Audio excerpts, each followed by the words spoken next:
இந்த அஞ்சலியோட நிலைமை இப்போ ரொம்பவே மோசமா போய்க்கிட்டு இருக்கு. ஏன்னா, அவ ஆல்ரெடி வந்து இப்ப நான் என்னென்னமோ நெனச்சுக்கிட்டு இருந்தா. ஆனா, இப்படிலாம் நடக்கும்னு சொல்லிட்டு அவ கொஞ்சம் கூட எதிர்பார்த்திருக்க மாட்டா. இப்படி இருந்துட்டு இருக்க சமயத்துல அடுத்ததா வந்து பார்த்தீங்கன்னா, இப்போ நம்ம இவங்கள அதாவது பிரியாவ வந்து பார்த்தீங்கன்னா, இதுல மீட் பண்ணணும் அப்படின்றதுக்காக வந்து போயிருக்காங்க இல்லையா? அந்த ஒரு விஷயத்துல வந்து பார்த்தீங்கன்னா, ஒரு விஷயங்கள் நடக்குது. அதாவது நம்ம இவங்களுக்கு அதாவது ஜானகிக்கு வந்து பார்த்தீங்கன்னா, இதுல ஒண்ணுமே தெரியாது. இங்க வந்து பார்த்தீங்கன்னா, என்ன நடக்குது? ஏது நடக்குது? அது மட்டும் இல்லாம நம்ம கார்த்திக்காகவே வந்து பார்த்தீங்கன்னா, வந்திருக்கக்கூடிய ஒரு பெர்சன் வந்து பார்த்தீங்கன்னா, நம்ம பிரியா அப்படின்னு சொல்லிட்டு வந்து நெனச்சுட்டு இருக்காங்க. அதனால தான் வந்து பார்த்தீங்கன்னா, அவங்களயே அறியாம அதாவது நம்ம கார்த்திக்க விட தன்னோட மருமக மேல வந்து பார்த்தீங்கன்னா, இப்போ பாசத்த அதிகமா வந்து பார்த்தீங்கன்னா, நம்ம ஜானகி காட்ட ஆரம்பிச்சுறாங்க. இது உண்மையிலேயே நம்ம கௌதம்க்கும், இலக்கியாவுக்கும் மிகப்பெரிய ஒரு அதிர்ச்சின்னே சொல்லலாம். அதுக்கு முன்னாடி என்னவெல்லாம் நடக்குது அப்படின்னு சொல்லிட்டு பார்க்கறதுக்கு முன்னாடி, இப்ப தான் நம்ம சேனலுக்கு ஃபர்ஸ்ட் டைம் வரீங்க அப்படின்னா, கீழ இருக்க சப்ஸ்கிரைப் பட்டன பிரஸ் பண்ணிக்கோங்க. இப்போ நம்ம கௌதமும், இலக்கியாவுக்கும் இந்த விஷயம் எல்லாமே தெரியும். அதாவது நம்ம பிரியா வந்து பார்த்தீங்கன்னா, எந்த ஒரு காரணத்துக்காக தான் இங்க நடிக்க வந்திருக்காங்க அப்படின்னு சொல்லிட்டு வந்து சொல்லி, அதே சமயம் இப்ப என்னாச்சு அப்படின்னு பார்த்தீங்கன்னா, இந்த இடத்துல இப்போ நம்ம அ கார்த்திக் இருந்துட்டு, பிரியாவ வந்து பார்த்தீங்கன்னா, ஒரு ரெஸ்டாரண்ட்டுக்கு கூட்டிட்டு போறாங்க. அங்க கூட்டிட்டு போய் அதாவது இந்த ஃபோன குடுக்குற சாக்குல, கொஞ்சம் வந்து பார்த்தீங்கன்னா, கம்யூனிகேஷன் ஸ்கில்ல வந்து பார்த்தீங்கன்னா, கொஞ்சம் பெருசு பண்ணலாம். அதாவது அதிகரிக்கலாம் அப்படின்னு சொல்லிட்டு வந்து பார்த்தீங்கன்னா, இந்த மாரி ஒரு விஷயத்த செஞ்சுட்டு இருக்காங்க.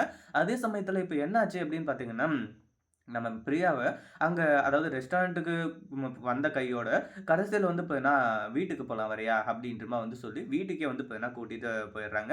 அதாவது இந்த இடத்துல வந்து பார்த்தீங்கன்னா, நம்ம ஜானகி இருந்துகிட்டு கரெக்ட்டா அந்த டைம்ல ஃபோன் பண்ணும்போது, இந்த மாரி தான் பிரியாவ வந்து பார்த்தீங்கன்னா மீட் பண்ணி பேசிக்கிட்டு இருக்கேன். அவங்க ஃபோன் என்கிட்ட இருந்துச்சு. அத குடுத்துட்டு இருக்கேன் அப்படின்ற மாரி சொன்ன உடனே, நம்ம ஜானகி இருந்துட்டு, "பிரியாவ வந்து பார்த்தீங்கன்னா நம்ம வீட்டுக்கு கூட்டிட்டு வாப்பா. நான் லஞ்ச் ரெடி பண்ணி வைக்கிறேன்." அப்படின்ற மாரி சொல்லிர்றாங்க. கடைசில லஞ்ச் எல்லாம் வந்து பார்த்தீங்கன்னா, சாப்பாடுலாம் போட்டு முடிச்சதுக்கு அப்புறமா, நம்ம கார்த்திக் ஒரு பக்கம், அதுக்கப்புறம் வந்து பார்த்தீங்கன்னா, நம்ம ஜானகி ஒரு பக்கம் வந்து பார்த்தீங்கன்னா, இப்போ நம்ம பிரியாவுக்கு முத்தம் குடுக்க ஆரம்பிச்சுறாங்க. அதாவது நம்ம பிரியா வந்து பார்த்தீங்கன்னா இதுக்கு முன்னாடி எந்த ஒரு காதல் வலையிலயும் அவங்க விழுந்தது கிடையாது. அதே மாதிரி நம்ம கார்த்திக்கோட அன்பு, பாசம் அது மட்டும் இல்லாம அவங்க கேர் பண்ணிக்கிற விதம், அதே மாதிரி நம்ம ஜானகி அதாவது கார்த்திக்கோட அம்மா தன்னோட அத்தை அதாவது இப்ப வந்து முறைப்படி நம்ம பிரியாவுக்கு அத்தை இல்லையா? அவங்க வந்து பார்த்தீங்கன்னா, இப்படி தான் மருமக மேல இவ்ளோ பாசம் காட்டுறாங்களே! இந்த மாரி ஒரு குடும்பம் நமக்கு கிடைக்கலன்னு சொல்லிட்டு வந்து பார்த்தீங்கன்னா, அவ்ளோ வருத்தப்படுறோம். ஆனா இந்த அஞ்சலி என்னடான்னா, இவ்ளோ பெரிய வாழ்க்கை கிடைச்சு, இவ இவ்ளோ பெரிய தப்பு பண்ணிட்டு இப்படி போய் உட்கார்ந்துட்டு இருக்காளே! உண்மையிலேயே இந்த அஞ்சலி வந்து பார்த்தீங்கன்னா, குடுத்து வைக்கலன்னு தான் சொல்லணும். இந்த மாரி ஒரு குடும்பத்துக்கு வந்து பார்த்தீங்கன்னா, மருமகளா வாய்க்கிறதுக்கு. நம்ம வந்து பார்த்தீங்கன்னா கார்த்திக் அதாவது இது எல்லாமே வந்து நடிப்பு. அதாவது இங்க ட்ராமா இல்லாம, உண்மையிலேயே வந்து பார்த்தீங்கன்னா, நம்ம கார்த்திக்க கல்யாணம் பண்ணிட்டு இந்த வீட்ல சந்தோஷமா வாழலாம் அப்படின்ற மாரி வந்து பார்த்தீங்கன்னா, நம்ம பிரியாவுக்கு தோண ஆரம்பிச்சுருது. இது உண்மையிலேயே வந்து பார்த்தீங்கன்னா, எல்லாருக்குமே மிகப்பெரிய அதிர்ச்சி தான். ஏன்னா, நம்ம கௌதமும், இலக்கியாவும் பிரியாவ கூட்டிட்டு வந்ததுக்கான நோக்கம் வேற.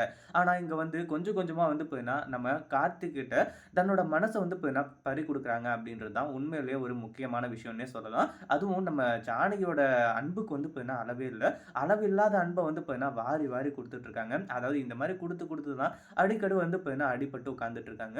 இத பத்தி நீங்க என்ன நினைக்கிறீங்க? இந்த வீடியோ புடிச்சிருந்தா லைக் பண்ணுங்க, ஷேர் பண்ணுங்க. இப்ப தான் நம்ம சேனலுக்கு ஃபர்ஸ்ட் டைம் வரீங்க அப்டின்னா, சப்ஸ்கிரைப் பண்ணிக்கோங்க.